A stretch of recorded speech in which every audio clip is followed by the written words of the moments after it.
Hey everybody, it's Jason Blaha here, and I had a topic come up in a video that I did the other day, so let me put on my +5 out of weaponsmithing, work on skilling my crafting a little bit, and let's talk about this, because we had the whole Brandon Carter thing, where Brandon Carter had argued with Vegan Gains, and he had said, look, okay, maybe your diet's morally superior, and a lot of people came in and said, well, Jason, it is morally superior. And here's the thing, guys, I'm big on analyzing ethics personally, because this is stuff I do with my own personal life, stuff I do with friends, family, of really analyzing our ethical choices and looking at them and trying to make choices that really are more ethical, don't just feel good. And that's what I'm going to get into here. And part of the problem with a lot of the vegan arguments is that a lot of them have ethics that they use as feel-good ethics and makes them feel better, but when it's used to tell other people that they're bad people, when their actual ethics might not, for the same reasons, be any better than the people that they are condemning.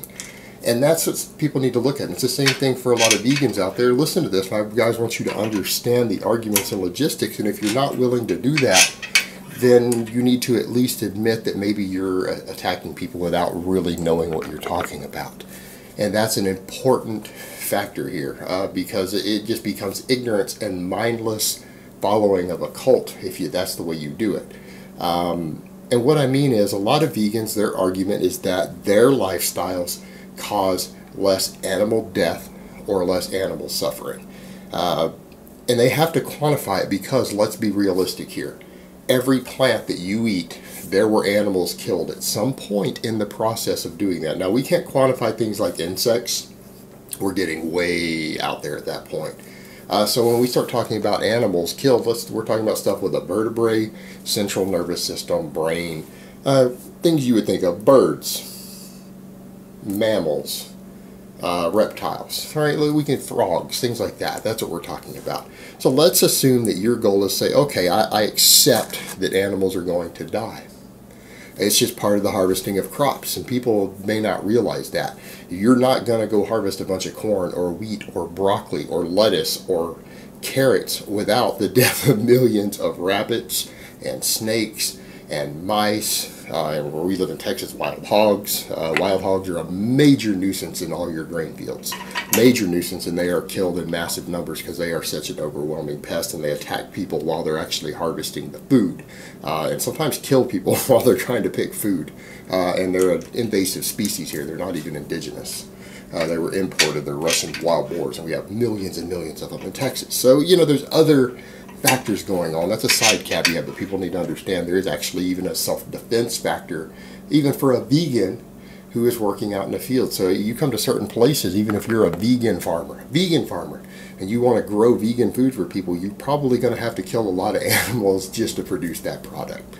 And some of it's going to be just sheer accidents, all the equipment harvesting it, killing off pests, and even killing off actual threats to your people working in the field.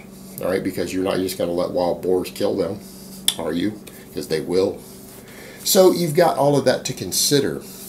But what they will say is, okay, well, here's the point. Yes, we have to chop up with all the stuff going through the field, millions and millions of mice and rabbits. But it takes more grains to feed out these animals than we would be eating if we just consumed them ourselves. All right. And it's going to be less harvesting of animals in the field, meaning if you to feed out a cow, you have to feed it 5 times as many calories to get it to the weight as the amount of meat that you're going to harvest off of it. You've used up a lot more grains, and a lot more rabbits and mice and snakes and pigs and everything else have been killed.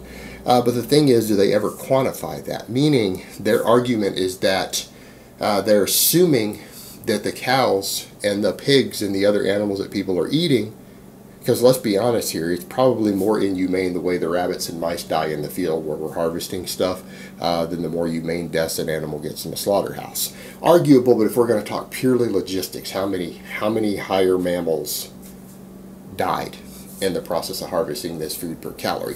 All right, that will be their argument. All right, fair enough. But do they know what they're being fed? Have you determined that? You do understand that calorie per calorie, not all foods have the same amount of animal death. And what I would say is that if you really and truly cared about cutting down your animal death, You would go do some research, and this is where they fall short because they don't take the time to do this. Do you go research to see if corn or wheat per volume of food kills less animals? Do you go look and see per 1,000 calories on average how many rabbits, mice, snakes are probably killed in the harvesting process? And a lot of that has to do with the density of the food, the caloric density of the food per acreage grown, right? Are you looking at that? Because that's going to be the biggest factor. And what people need to understand, there are a lot of foods that we do grow to feed animals that actually deplete the soil less, aren't as consumed by humans as much, that are actually used to grain feed out animals. Furthermore, what about the grass-fed animals? We're talking about the death of one animal. I mean, so if you want to talk about logistics, if you're getting your calories from very large grass-fed animals, what about grass-fed beef? Because we used to raise grass-fed beef. I grew up on a grass-fed cattle ranch, okay? Now, we did do some feedlot stuff, but that was maybe half of the animals that were harvested. A lot of them were grass-fed their whole life. They wandered in a field and ate grass and ate hay. We've got a lower amount of animal death than the ones who are grain-fed, way lower. In fact, that one cow probably has more meat on it. A single grass-fed cow has more meat on it than most human beings would eat in an entire year. So that one animal could basically stock your freezer for a full family of meat, possibly for a year or longer, off of that single grass-fed animal death. Conversely, I promise you that if you're eating 2,500 calories of vegan-only food, so again, I mean, I know we're not comparing because you're going to eat other foods besides that cow, but 2,500 calories of vegan food, there might be 15 animals or 10 animals, you know, snakes, rabbits, mice, pigs, things like that, that were killed for your 2,500 calories. And again, do you know for a fact the grains that are being fed to these animals that are fed out actually have anywhere near the yield of animal death per acreage or per volume of food? And that's a big point. They don't ever break that down. They don't even know. They don't even know. They make this argument and it sounds logical and it makes them feel good, and they use it to tell other people how horrible they are, but do they even research it? Do they even look at the methods used? Are they picking their foods from states or regions that maybe use a method of harvest that kills less animals for specific food types? Do they ever bother to look into this? No, because that doesn't make them feel good. It doesn't give them a good reason to belittle other people. That would require more work on their part to figure out which foods they're eating cause the least animal deaths. And I can tell you right now, it's definitely not broccoli and lettuce, because you require far larger stretches of land to get those, because they're very high volume foods and they have to be spread out more. I promise you the process of growing those is going to kill more rabbits and mice per calorie than, say, wheat. And I'm someone who has grown up originally on a farm. Just be honest with you, it's going to be a higher animal death toll. So it's definitely not by just eating more vegetables, and that's the other big kicker. All these vegans talk about this. Well, you know, we cause less animal suffering to eat these foods, but we need to be active. We need to eat more calories, eat more vegan foods. When the reality is, if you know that per 1,000 calories of this food you're eating, that let's say you go find out, because you pick this specific food, you find out only 7 animals die per 1,000 calories you're eating. Wouldn't you be better if you reduced your physical activity level? It reduced your food intake and only ate 2,000 calories instead of 3,000? Because wouldn't that reduce the amount of animals that are dying by your food choices by 33%? I mean, if we're going to make it about logistics, less animals die for the food that I eat than the food that you die, therefore I'm morally superior. Does the vegan who eats 1,800 calories versus the vegan who eats 3,000 calories have a right to call his diet more morally superior than the other vegan because he inflicts dramatically less animal death? Granted, he's still millions of animals that probably died to feed him over the course of his lifetime. But if he only has 2 million animals die versus your 4 million animals die to feed him for the course of his life,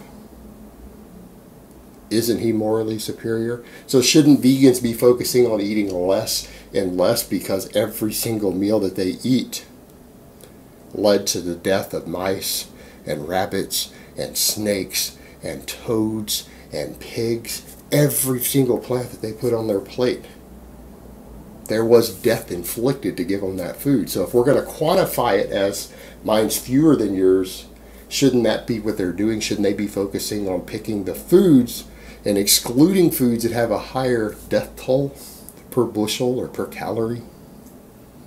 Do they ever do that whilst pretending to be morally superior? No, they don't. But they should be focusing on, how can I eat less? Maybe I should have less children. Maybe I shouldn't be as healthy because the longer that I personally live, the more animals will have to die to give me my vegan foods. See, we get to a certain threshold to where they step back and they have to say, well, wait a minute. I'm not just eating this for enjoyment, I'm eating it to survive. Well, at a certain point, I don't know, how many animals are you willing to justify dying for your survival? I mean, or your enjoyment. That's the other kicker. There's the big kicker. The vegans will say, well, I enjoy being physically active, it's good for my health, and I enjoy running. I enjoy riding my bike.